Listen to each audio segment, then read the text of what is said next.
Chapter 5. Behind Bars. Jim forced his fists deep in his pockets and turned his face away. There were boys all round him, shuffling out to the cold yard, and they blurred into smudges of grey. He screwed up his eyes against the terrible blinding white of the sky. He wouldn't cry here. His lungs were bursting, and he thought he would never be able to gasp for air again. But he wouldn't cry here. The only person he wanted to be with was Rosie. She would know what to do.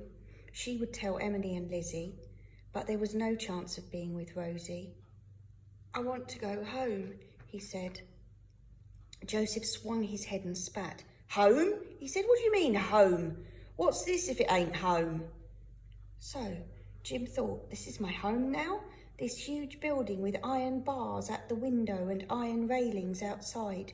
His parents must be Mr. and Mrs. Sissons, as thin and waxy pale as candles, and if they were his parents, then his brothers and sisters were the shambling skinny boys who slept and sobbed in the same room as him, and the scrawny girls who seemed to have forgotten how to smile. "Can't I see her all the same?"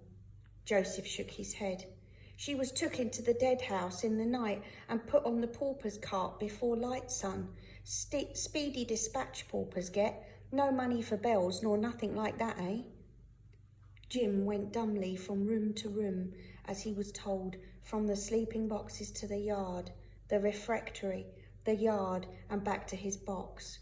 It was like a slow dance, and the steps were always the same, repeated day after day after day. Morning started with the 6 o'clock bell, when all the boys had to wash under the pump. Joseph watched them, swinging his head from side to side and bending his neck round like a hunched bird of prey. He kept flapping his arms across his bent chest to beat the cold away. "Get yourselves washed quick, boys," he said, "afore the weather bites me bones off." Across the yard from the pump was the asylum. Mad people were locked up there. They wailed and shrieked for hours on end. They stretched their hands out through the bars of the prison. "Give us some bread, boy," they begged. "Let me out! Let me out!" "Don't take no notice of them," a woolly-headed boy whispered to him one day. "They're mad, they're animals." Jim was shocked. He stared again at the men and women and children who were all squashed up together. Their cage was too small to hold them. Their wailings echoed round the yard all the time. "Animals, animals," Jim said to himself, trying to drive their noises out of his head. He looked away from them, pretending they weren't there. "No, they're not animals, Jim," Joseph told him. "They're people, they are. People, Jim. My ma's in there." There was a shed at the other end of the yard. Boys gazed out at them through a small barred window. Their white faces were even more frightening than the wailings of the mad people. Joseph sidled over to Jim that first morning and swung his arm across the boy's shoulder, bringing his head round to mutter down to Jim's ear. "Now, them's the boys what tried to run away. They catch 'em and beat 'em and stick 'em in there till they're good. Remember that." After the cold wash in the yard, Jim had to help to clean it out with brooms twice as tall as he was. They had to sweep it till the ground was bare and clean, even if hundreds of leaves had fallen in the night and come drifting over the high walls. At breakfast, the boys queued up with their bowls in their hands for bread and tea. The bread was meant to last for every meal, but if Jim tried to save it, he soon had it stolen by one of the older boys. He learnt to gulp his food down as quickly as they did. Boiled meat at dinner time, cheese at night, all swallowed quickly and in silence. Sometimes Mr. Sissons read to them while they were eating, always Bible stories, and his whistly voice would glide round the echoing room over the clatter of knives and forks. Jim never listened to him. All he wanted to do was think about his mother and Emily and Lizzie. Every now and then Mr. Sissons stopped reading and lowered his book. He stared round the room, his eyes like round glassy balls and his fingers cracking together. Jim stopped eating, afraid that he had done something wrong. He sat with his spoon held somewhere between his mouth and his bowl until the boy next to him nudged him into action again.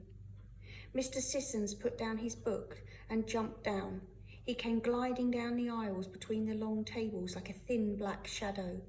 Jim could just see him out the corner of his eye. He daren't for the life of him look up.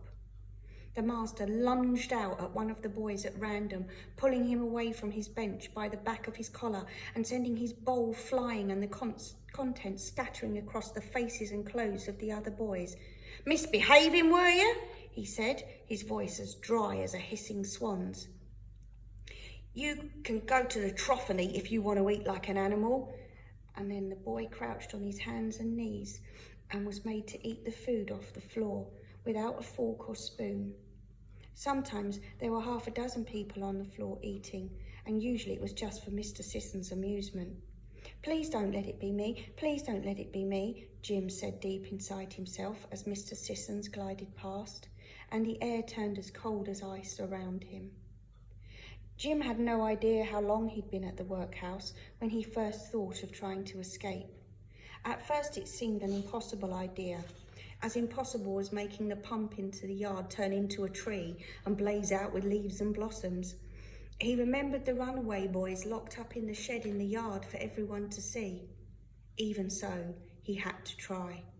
One day, he promised himself, he would go. He would watch out every moment, sharp as a bird, for a chance to fly, and when he did, he would never be caught.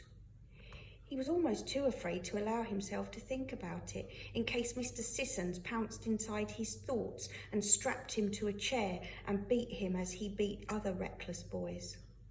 It was only at night that he let himself imagine escaping, and it was as though he was opening up a box of secret treasure in the dark. Old Mariam crept and wheezed her candle breath around the room where the boys lay in their boxes pretending to sleep, and Jim let his thoughts wander then.